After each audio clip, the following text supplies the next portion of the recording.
नमस्कार, मी आहे दीपाली. तुमचं माझ्या चॅनलवरती मनापासून स्वागत करते. तर ब्लाऊजची साईड फिटिंग एकदम परफेक्ट येण्यासाठी, ब्लाऊज एकदम परफेक्ट फिटिंगला बसण्यासाठी त्याची सुरुवात कुठून होते ते तुम्हाला या व्हिडिओमधून शिकायला भेटणार आहे. तर संपूर्ण व्हिडिओ पहा आणि ब्लाऊजची फिटिंग एकदम परफेक्ट पद्धतीने अगदी टिपा मारण्यापासून ते साईड पार्ट जोडण्यापर्यंत सगळं व्यवस्थित असं शिकवणार आहे. तर नक्की पहा संपूर्ण व्हिडिओ. आणि हो, व्हिडिओला लाईक आणि सबस्क्राईब ते पण करून घ्या. तर आता ब्लाऊजच्या बाह्या एकसारख्या आहेत का मुंड्यामध्ये पाहिलं तर एकसारख्या होत्या. तर ब्लाऊजचा फ्रंट पार्ट आणि बॅक पार्ट जो आहे तो एकसारखा आहे का पाहायचं. तर पहा, बॅक पार्ट थोडासा जास्त आहे तर तो मी कट करून काढला. ही गोष्ट लक्षात घ्या. हे दोन्ही पार्ट तुमचे एकसारखे असतील तरच फिटिंग तुमची एकसारखी येणार आहे. बाहीचे दोन्ही पार्ट एकसारखे असतील तरच बाही फिटिंगमध्ये व्यवस्थित अटॅच होणार आहेत. इथून सुरुवात होते ब्लाऊजला. ज्यावेळेस तुम्ही बाही जॉईन करायला सुरुवात करता तिथूनच तुमची सुरुवात होते. कशाची? तर ब्लाऊजच्या फिटिंगची. आता बघा, बाही कशी जॉईन करायची. तर ब्लाऊजची बाही ही मध्यातून जॉईन करायची. ही गोष्ट लक्षात घ्या. ब्लाऊजची बाही मध्यातून जॉईन करायची. खोल भाग पुढे आणि उंच भाग पाठीमागे आला पाहिजे, याची पण काळजी घ्यायची. तर मध्यातून तुम्ही म्हणसान साईडनं केले तरी चालतं ना, परंतु मध्यातून जॉईन केल्यानंतर काय होतं माहिती आहे का, जर बाही कमी पडली तर दोन्ही बाजूला एकसारखी कमी पडते. जर जास्त झाली दोन्ही बाजूला एकसारखी जास्त होते.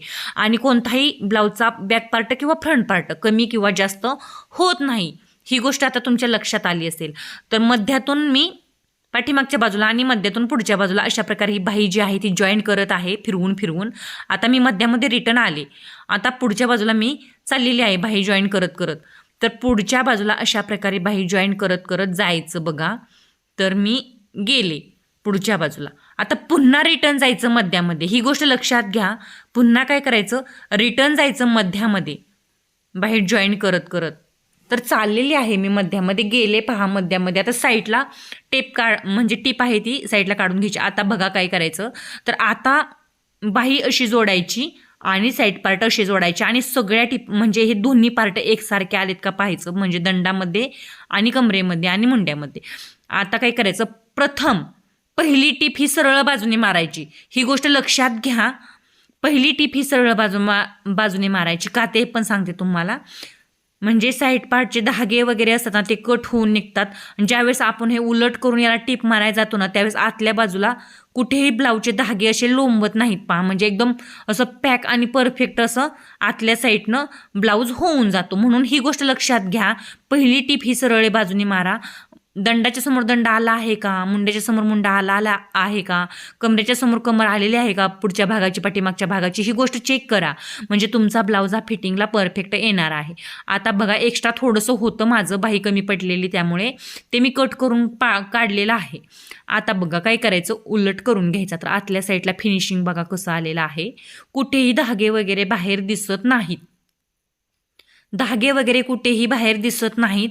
आता आतल्या साईडला टीप मारून घ्यायची आहे.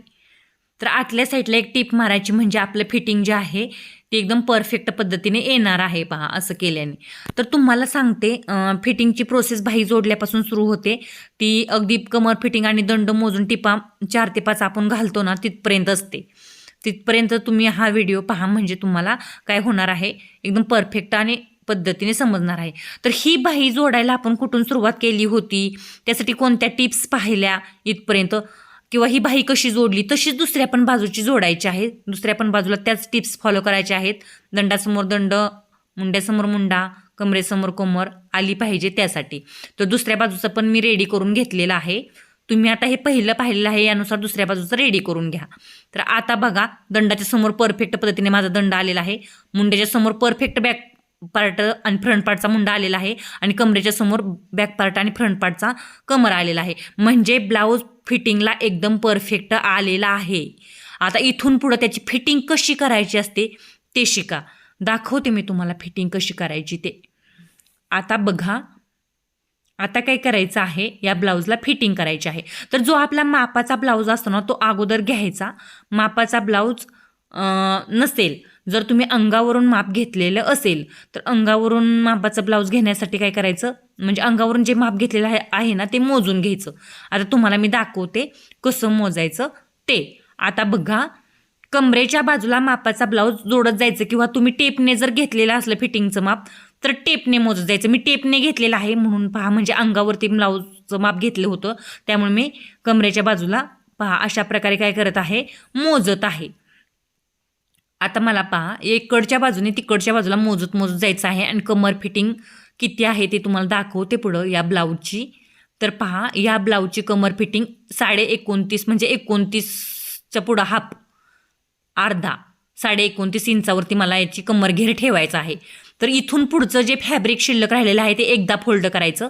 ही गोष्ट लक्षात घ्या, व्यवस्थित पहा, ही एक टिप्स आहे. पुन्हा अजून एकदा फोल्ड करायचं. तर 4 पार्ट होतात बघा यामध्ये.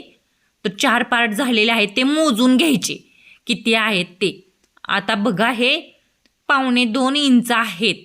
ही गोष्ट लक्षात घ्या, कारण मी 2 इंचाचं मार्किंग सोडलं होतं, त्यातून माझं दोन्ही साईडला फोल्ड करायला थोडं गेलेलं आहे. साईड फिटिंगला हे पहा आतल्या साईडला मी फोल्ड केलं ना, ते 2 इंचाचं मार्किंग सोडलेलं मी आतून ब्लाऊजला. आता बघा इथं कमरेच्या बाजूला काय करायचं आहे, आपलं म्हणजे जेवढं एक्स्ट्रा भरलेलं होतं 1.25 इंच तेवढं टाकून घ्यायचं. कमर फिटिंग पहा मी कशी आखत आहे, टाकून घ्यायचं. टाकून घेतलं. आता इकडच्या बाजूला दंडाच्या बाजूला काय करायचं, दंडगेर आपला जेवढा आहे ना तेवढा टाकून घ्यायचा. माझा 6.25 इंच आहे या ब्लाऊजचा, तर 6.25 टाकायचा आणि अशा प्रकारे तिरकस थोडीशी मुंड्याच्या बाजूला आणि मुंड्यापासून पुन्हा कमरेच्या बाजूला टिप आखून म्हणजे रेषा आखायची. तर एक गोष्ट लक्षात घ्या, इथं चेस्ट मोजून पाहायचं, म्हणजे आपली जेवढी चेस्ट आहे ना ते भरते आहे का. माझी 8.5 होती पहा, परफेक्ट पद्धतीने 8.5 भरलेली आहे. जर तुमची 9 झाली तर थोडी रेष अलीकडे करून घ्यायची, आणि जर तुमची 8 भरली तर रेष पलीकडे करून घ्यायची मुंड्यामध्ये चेस्टमध्ये. म्हणजे काय होतं मुंड्यामध्ये, चेस्टपासून मुंड्यामध्ये म्हणजे काय होतं माहिती आहे का, फिटिंग कमी जास्त होत नाही आणि चेस्टमध्ये ब्लाऊज लूज पडत नाही. कटोरी वगैरे एकदम परफेक्ट बसते ज्यावेळेस तुम्ही चेस्टचं मेजरमेंट फिटिंगच्या टायमिंगला मोजता. ही एक टिप्स आहे, ही गोष्ट लक्षात आली असेल तुमच्या. आता पहा काय करायचं, इथून टिपा मारून घ्यायच्या. 3 ते 4 टिपा आरामात आतून बसतात. 1.5 इंच सोडलं तरी 3 बसतात, 2 इंच सोडलं तर 4 बसतात. माझी ऑलरेडीच मगाशी एक टिप झालेली आहे, मी आता 3 टिपा यामध्ये मारून घेणार आहे. अशा प्रकारे फिटिंग करा, तुमचा ब्लाऊज एकदम परफेक्ट पद्धतीने फिटिंग होणार आहे. मस्त असं फिटिंग होणार आहे आणि ब्लाऊजला पुन्हा एक टिप मारायची देखील तुम्हाला गरज लागणार नाही. अशा प्रकारे म्हणजे बाही जोडल्यापासून ते इथपर्यंत जर तुम्ही व्हिडिओ पाहिला असेल ना तर तुम्ही खरोखरच फिटिंग करायला शिकलात. ही गोष्ट लक्षात घ्या. आता बघा सगळी फिटिंग झालेली आहे. मस्त असा ब्लाऊज फिटिंग करून दाखवलेला आहे. तर याचं फिनिशिंग कसं आलेलं आहे बघा, किती परफेक्ट पद्धतीने म्हणजे बाही अटॅच झालेली आहे. मस्त असा ब्लाऊज रेडी झालेला आहे. आता बघा मस्त असं साईडला कुठेही तुम्हाला गुड्या घड्या दिसत नाहीयेत, एवढा मस्त ब्लाऊज रेडी झालेला आहे. आवडलाच असेल तुम्हाला, आवडणारच आहे. फिटिंगची पद्धत सोपी आहे.